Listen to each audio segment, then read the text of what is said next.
وعن ابی ہریرہ رضی اللہ تعالی عنہ قال قال رسول اللہ صلی اللہ تعالی علیہ وآلہ وسلم ان اللہ تعالی تجاوز لامتی اما حدثت به انفسها ما لم تعمل او تکلم۔ یہ حدیث پاک حضرت سیدنا ابو ہریرہ رضی اللہ تعالی عنہ آپ سے روایت ہے۔ حضرت سیدنا ابو ہریرہ رضی اللہ تعالیٰ عنہ فرماتے ہیں قال رسول اللہ صلی اللہ علیہ وآلہ وسلم کہ رسول اللہ صلی اللہ علیہ وآلہ وسلم نے ارشاد فرمایا ان اللہ تعالی تجاوز لامتی۔ حضور علیہ السلام فرماتے ہیں اللہ رب العزت نے میری امت کی کچھ چیزوں سے درگزر فرمایا ہے،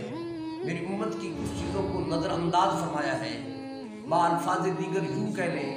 کہ اس امت کو یعنی میری امت کو اللہ نے کچھ رعایتیں دی ہیں، کچھ رخصتیں عطا کی ہیں، کچھ ڈھیل دی ہے، اور یہ ساری عنایات جو اللہ کی ہے یہ اللہ کی مہربانی ہے میری امت پر۔ اور ظاہر ہے وہ ساری رعایتیں اور مہربانیاں اور عنایات وہ تصدق کے حضرت محمد مصطفیٰ صلی اللہ علیہ وسلم فرماتے ہیں کہ اما حدثت به انفسها، ظاہر انسان ہے اس کے دل میں بعض اوقات کچھ خیالات آتے ہیں، دل دماغ میں کچھ فکریں کچھ سوچیں آتی رہتی ہیں، تو شیطانی قوت کے ساتھ انسان کے ساتھ رہتا ہے، وہ بندے کے دل دماغ میں غلط سوچیں پیدا کرتا ہے، تو یقیناً غلط بات غلط ہے، اس پر اللہ پکڑ فرما کر سکتا ہے، اللہ ناراضگی فرما سکتے ہیں، اللہ بندے کو گرفت کر سکتا ہے، لیکن حضور فرماتے ہیں جو دل اور دماغ میں باتیں آئیں گی نا غلط، اس پر اللہ نے میری امت پر نرمی فرما دی ہے، یعنی ان کو معاف کر دیا ہے۔ حدثت به انفسها، جو باتیں بندے کے دل میں پیدا ہوتی ہیں، دل میں خیالات آتے ہیں اور اکثر اوقات وہ غلط ہوتے ہیں، تو ان غلط خیالات جو دل دماغ میں پیدا ہوتے ہیں ان کو اللہ نے میری امت کو معاف فرما دیا ہے، یعنی اس پر اللہ کی کوئی پکڑ نہیں۔ ہاں ایک صورت میں پکڑ ہو سکتی ہے، وہ صورت کیا ہے؟ فرمایا ما لم تعمل، جب تک بندہ اس پر عمل نہ کرے، یعنی جو دل دماغ میں کوئی غلط خیال آیا اور اس پر بندہ پریکٹیکلی کچھ کر بیٹھے، اس کے مطابق بندہ کوئی عمل کر دے، تو ظاہر ہے پھر اس پر اللہ ناراض ہوگا، اس پر اللہ کی پکڑ بھی ہوگی، تو وہ یقیناً غلط ہوگا کام، اس پر گناہ بھی اکاؤنٹ کیا جائے گا، گناہ لکھا جائے گا۔ لیکن جب تک وہ دل دماغ میں خیال آتا ہے، سوچ آتی ہے، اس وقت تک اللہ میری امت کو پکڑ نہیں فرماتا، ناراض نہیں ہوتے، ان کا گناہ نہیں لکھا جاتا۔ یہ بہت بڑی عنایت ہے اللہ کی حضور علیہ السلام کی امت پر۔ دوسرا فرمایا او تکلم، یعنی آپ کے دل دماغ میں جو باتیں آ رہی ہیں، جو غلط خیالات آ رہے ہیں، وہ بسا اوقات کرنے والے نہیں ہوتے، وہ اظہار والے ہوتے ہیں۔ تو ایسی چیز، ایسی بات جو دل دماغ میں آپ کے آئی ہے اور غلط ہے، اس پر جب تک بندہ کلام نہیں کرتا، تکلم، جب تک اس پر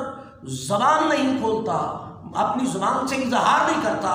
تب تک وہ قابل معافی ہے۔ یعنی صرف خیالات جو دل میں آتے ہیں،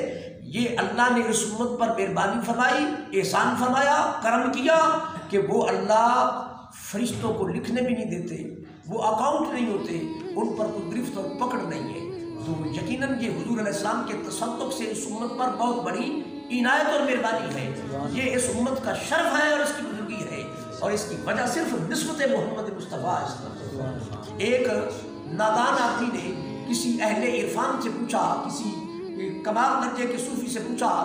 حضرت جی جب اس امت پر اللہ کی مہربانیاں ہیں تو ہم دیکھتے ہیں کہ کچھ چیزوں میں تو جو امت کمزور رہ گئی ہے۔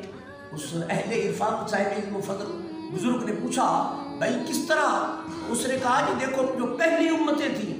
ان کے قد بڑے تھے، ان کی عمریں بڑی تھی، ان کا جسامت بہت زیادہ تھی، وہ طاقتور لوگ تھے، اس لحاظ سے ہم پیچھے رہ گئے، ہماری عمریں تھوڑی ہیں، ہمارے قد تھوڑے ہیں،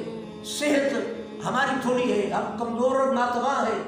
اور سب سے بڑی بات یہ کہ اللہ اب حضور کی وجہ سے ہم کو سب سے پہلے نمبر پہ رکھتا، اللہ نے ہمیں سب سے آخر میں پیدا فرمایا، تو یہ کمزوریاں ہیں۔ تو وہ صاحب علم صوفی بزرگ درویش نے کہا کہ نادان بچے یہ ہماری سمجھ کا قصور ہے، اللہ نے پتہ ہے ہم کو قد چھوٹے کیوں دیے ہیں پہلی امتوں کے مقابلے میں۔ وہ ایک اور بن ان کا ذکر آتا ہے، بڑا اس کا بہت بے حساب قد تھا، تو ان کے مقابلے میں فرمایا اللہ نے ہمیں یہ قد جو چھوٹے دیے ہیں، اللہ نے اس لیے چھوٹے قد دیے ہیں تاکہ ہمیں پیٹ بھرنے میں زیادہ مشقت نہ کرنی پڑے۔ تو یہ بھی اللہ نے ہم پر عنایت کی ہے اور مہربانی کی ہے۔ اور فرمایا دوسری بات آپ کی کہ اللہ نے ہماری عمریں تھوڑی رکھی ہیں، تو فرمایا یہ عمریں پتہ ہے کیوں تھوڑی ہیں؟ فرمایا اس لیے یہ عمریں تھوڑی رکھی ہیں کہ یہ بندے گناہ کم کریں تھوڑی عمر کی وجہ سے۔ تو یہ بھی حضور کی امت پر کرم ہے اللہ پاک کا۔ اور فرمایا یہ جو جسمانی ساخت بندے کی مختصر سی ہے،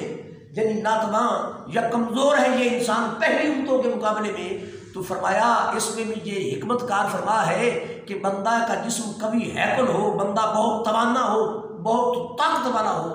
تو بندہ بسا اوقات غرور کا شکار ہو جاتا ہے۔ تو اللہ نے ہمیں مختصر اس لیے بنایا تاکہ یہ امت غرور اور تکبر سے محفوظ رہ سکے۔ اور فرمایا یہ تیرا جو خیال ہے کہ اللہ حضور کی وجہ سے ہمیں نمبر 1 پہ رکھتا، ہمیں سب سے آخر میں کیوں رکھا؟ تو فرمایا یہ اس لیے رکھا کہ جو پہلی امتیں ہیں ان کے سارے گناہ، ساری بدعمالیاں اور سارے غلط کرتوت آج بصورت قرآن ہماری نظروں میں ہے کہ نہیں؟ ہمیں پتہ ہے کہ کس نے کہا تھا کہ اے موسیٰ علیہ السلام تو جا لڑ اور تیرا رب لڑے کافروں سے، ہم تو یہی بیٹھے ہیں۔ تو ان کے یہ اقوال، ان کے یہ بول چال، ان کی سیرت و کردار ہمارے سامنے ہیں، تو ظاہر ہے اس سے اچھا خیال نہیں بنتا، اچھا خیال نہیں بنتا۔ فرمایا رب نے اس امت کو سب سے آخر میں اس لیے رکھا کہ میرے محبوب کی امت سے بھی بھول ہوگی، نسیان ہوگا، خطا ہوگی، عمل میں کمی اور کوتاہی ہوگی، عمل میں کجی ہوگی، کوئی گناہ ہوگا، تو اللہ نے ہمیں سب سے پیچھے اس لیے رکھا تاکہ یہ بعد میں آنے والی امتوں کے سامنے شرمندہ نہ ہو۔ اللہ نے ہمیں سب سے آخر میں کیوں رکھا کہ ہم دوسرے لوگوں کے سامنے شرمندہ نہ ہوں۔ یہ اللہ رب العزت کی ہم پر یہ ساری مہربانیاں ہیں، اور یہ تصدق آقا حضور حضرت محمد مصطفیٰ کا ہے۔ دعا اللہ رب العزت جب ہماری اتنی قدر ہے رب کے دربار میں، تو ہمیں بھی حقیقی معنوں میں تاجدار کائنات صلی اللہ علیہ وسلم کا امتی بن کر جینے کی توفیق عطا فرمائے۔